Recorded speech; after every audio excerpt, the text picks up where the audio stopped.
குருவே துணை. இப்பதினை பார்த்து கொண்டிருக்கும் சகோதர சகோதரி அனைவருக்கும் உங்கள் கண்ணமன் சேட்டு ஜோதிடரின் பணிவான வணக்கம்.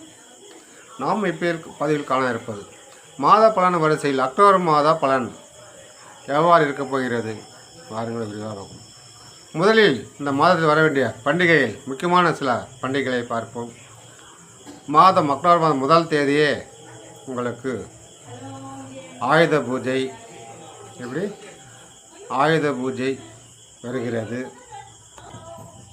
அது மட்டும் இல்லை, சரஸ்வதி பூஜை இரண்டுமே 1ஆம் தேதி வருகிறது. ஆயுத பூஜை, சரஸ்வதி, அதாவது நாம் பயன்படுத்தும் பொருள்களை வைத்து பூஜை போடுவது. அதேபோல் படிக்கும் மாணவ மாணவிகள் தங்களுடைய நோட்புக்கு, பேனா, பென்சில் என பயன்படுத்தும் பொருட்களை வைத்து பூஜை போடுவது. அது அக்டோபர் முதல் தேதியே வருவதால் இது ஒரு மிக சிறப்பான வைபவமாக காணப்படுகிறது. அடுத்தது 2ஆம் தேதி காந்தி ஜெயந்தி. அடுத்து விஜயதசமி. நாம் பயன்படுத்திய, அதாவது ஒரு நாள் முன்னாடி பயன்படுத்திய பொருளை வைத்து பூஜையில் வைத்திருப்பதை அடுத்த நாள் விஜயதசமி என்று பூஜை போட்டு அந்த பொருளை எடுத்து நாம் பயன்படுத்துகிறோம். அப்படி பயன்படுத்தும் போது அனைத்தும் வெற்றி கிடைக்கும். அதனால் விஜயதசமி அன்று தொடங்கும் தொழிலும் வெற்றி அடையும். அதனால் பிள்ளைகளை பள்ளிகளில் சேர்ப்பதும் ஒரு சிலர் அன்று விஜயதசமி அன்று பிள்ளைகளை சேர்ப்பார்கள். காரணம், அன்று தொடங்கும் படிப்பும் சரி வெற்றிகரமாக இருக்கும், வாழ்க்கையில் தொடங்கும் தொழிலும் வெற்றிகரமாக இருக்கும். அதனால் 2ஆம் தேதி விஜயதசமி வருகிறது. அது மட்டுமல்ல, இந்த மாதம் 20ஆம் தேதி பார்த்தோம்னாக்கா தீபாவளி பண்டிகை வருகிறது. திங்கட்கிழமை 20ஆம் தேதி தீபாவளி பண்டிகை. புத்தாடை உடைத்து, பட்டாசு வெடித்து, இனிப்பு சாப்பிட்டு ஒருத்தருக்கு ஒரு நல்வாழ்வு தெரிவித்துக் கொள்ளும் ஒரு பண்டிகை. உற்சாகமான துன்பம் விலகி இன்பம் சேரும் நாள், கஷ்டங்கள் விலகி நல்லது நடக்கும் நாள், துருசக்திகள் விலகி நல்ல சக்திகள் வரும் நாள். அப்படி ஒரு தீபாவளி பண்டிகை நாம் கொண்டாடுகிறோம். மிக சிறப்பாக இருக்கும். அன்று மாலை 4:15 அமாவாசை பிறக்கிறது. அடுத்த நாள் மாலை 4 மணி வரையில் அமாவாசை இருக்கிறது. அதனால் தீபாவளி பண்டிகை அன்று ஈவினிங் தான் அமாவாசை பிறக்கிறது. அதனால் தவறில்லை. ஓகே, இந்த மாதம் மேசராசி அன்பர்களுக்கு எவ்வாறு இருக்க போகிறது பாருங்கள், விரிவாக பார்ப்போம். மேசராசி அன்பர்கள், உங்கள் ராசிக்கு அதிபர் செவ்வாய் பகவான் உங்கள் ராசிக்கு 7ஆம் இடம் சொல்லக்கூடிய துலாம் ராசியில் செவ்வாய் சூரியனோடும் புதனோடும் இணைந்திருப்பார்கள். இந்த மாதம் 3ஆம் தேதி புதன் பகவான் துலாம் ராசி வருகிறார். 18ஆம் தேதி சூரிய பகவான் கண்ணிலிருந்து துலாம் ராசி வருகிறார். ஸோ அந்த மாதம் இறுதியில் பார்த்தோம்னா அந்த மாதத்தில் மேக்சிமம் முக்கூட்டு கிரகங்களாக அமைந்திருப்பது உங்களுக்கு ஒரு பெரிய யோகம், நல்லது என்று சொல்லலாம். மனைவியால் ஒரு யோகம், மனைவிக்கு தாய் வீட்டு வழியால் ஒரு யோகம், அதிர்ஷ்டம். எப்படி யோகம், அதிர்ஷ்டம்.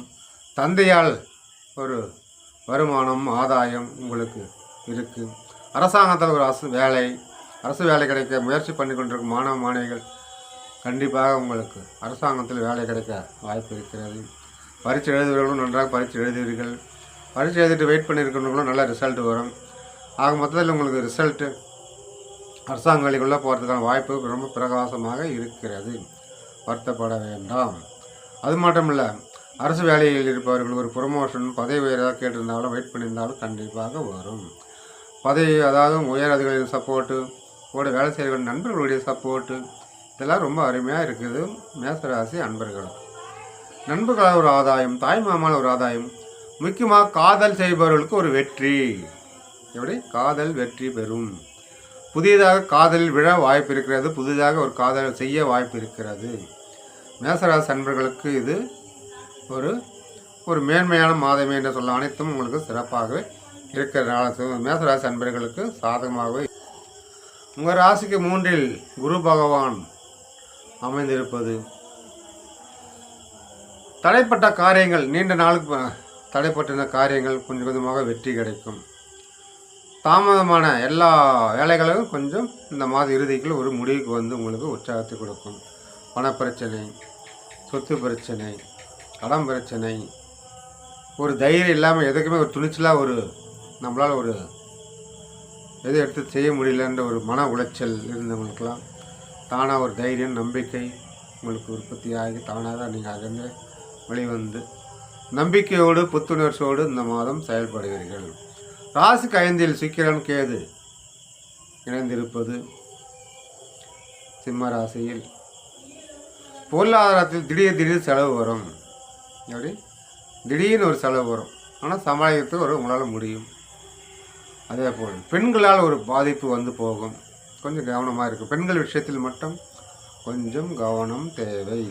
ஏன்னா பெண்களால் ஒரு பேர் கெட்டு போகிற மாதிரி ஒரு சூழல் வரும், ஒரு அவமானம், ஒரு கெட்ட பேர் கொண்டாந்து விட்டுடும். அதனால் கொஞ்சம் எச்சரிக்கையாக இருந்தீங்களாக்கா ஆளுந்து நீங்கள் மீண்டு வந்துடலாமா ஐயா.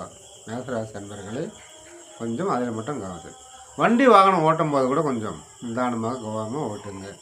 ஹெல்மெட் போட்டு ஓட்டுங்க, பாதுகாப்பாக இருக்கும். வண்டிக்கு இன்சூரன்ஸ் போடுங்க, உங்களுக்கு இன்சூரன்ஸ் போட்டு வைங்க. அனைத்திலும் உங்களுக்கு ஒரு பாதுகாப்பு தேவையான மாதம். உங்களுக்கு நீங்களே செல்ஃப் கான்ஃபிடென்ஸாக பாதுகாப்பு. 10ஆம் தேதி பிறகு உங்கள் ராசி, அதாவது கன்னி ராசி சுக்கிரன் வந்து விடுகிறார் 6ஆம் இடத்தில். அப்பொழுது உங்களுக்கு மன கஷ்டங்கள், பண கஷ்டங்கள், பெண்களாக இருந்த பாதிப்பு எல்லாமே விலகிவிடும். ஆரோக்கியமும் மேம்படும். எப்படி ஆரோக்கியம் மேம்படும். அதேபோல் எதிரி தொழிலிருந்தும் கொஞ்சம் சற்று விலகி நிற்பீர்கள். எதிரி கண்ட்ரோலாக இருப்பாங்க, உங்களை ஒன்றும் செய்ய மாட்டாங்க. அடப்போடா நம்ம என்னென்னோ பண்ணி பார்த்துட்டோம், அவனை ஒன்றும் பண்ண முடியலன்னு ஒதுங்கி போயிடுவாங்க. எதிரி தொல்லை விடுபடும். அதனால் இது ஒரு ப்ளஸ் பாயிண்ட்டு, நன்மைக்குரிய செய்தியாக தான் இது உங்களுக்கு அமைகிறது. சரிங்களா? உங்கள் ராசிக்கு 11 ராகு இருப்பதும் 9ஆம் பார்வையாக குரு பார்வையில் இருப்பதும் ரொம்ப ஒரு சிறப்பு மேன்மை. தந்தை சொத்தில் இருந்த, பூர்வீக சொத்தில் இருந்த பிரச்சனைகள், வம்பு, வழக்கு, கோர்ட்டு கேஸ் இதெல்லாம் ஒரு முடிவுக்கு வந்துவிடும். எப்படி அட்லீஸ்ட் பேச்சுவார்த்தை மூலமாக முடிவுக்கு வரும். நீங்கள் அதை பயன்படுத்தி ஒரு முடிவுக்கு கொண்டு வாருங்கள். தெய்வ வழிபாடு ரொம்ப ரொம்ப முக்கியம். நீண்ட நாளாக போகாமல் இருந்த ஒரு கோயிலுக்கும் போகிறதுக்கு ஒரு வாய்ப்பு இருக்கிறது. ஆன்மீக பயணம் சிறப்பாக இருக்கிறது.